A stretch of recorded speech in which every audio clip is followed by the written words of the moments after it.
Setelah salah satu ruko PS Mall Palembang terbakar, petugas pemadam kebakaran kembali bertugas memadamkan kobaran api yang melahap sebuah klinik di sebuah jalan Sudirman, Kecamatan Ilir Timur 1 Palembang.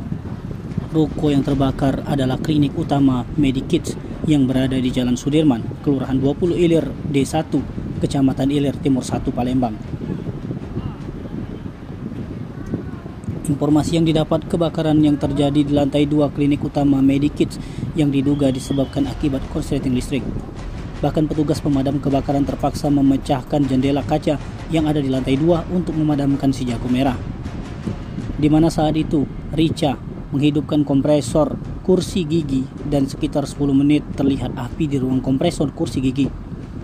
Karena panik, spontan Rica berteriak minta tolong kepada petugas perbaikan lift yang sedang menyiram api menggunakan apar.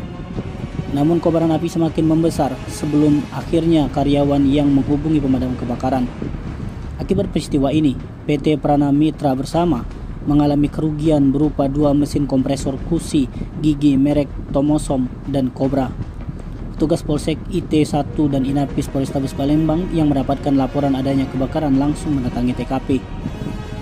Kasat Reskrim Polrestabes Palembang AKBP Haris Dinza melalui Kanit Inapis Ibtu Agus Wijaya saat dikonfirmasi wartawan mengatakan peristiwa kebakaran tersebut tidak ada korban jiwa, namun pihak klinik mengalami kerugian 2 unit kompresor gigi. Tim Liputan Sumsel Update TV melaporkan.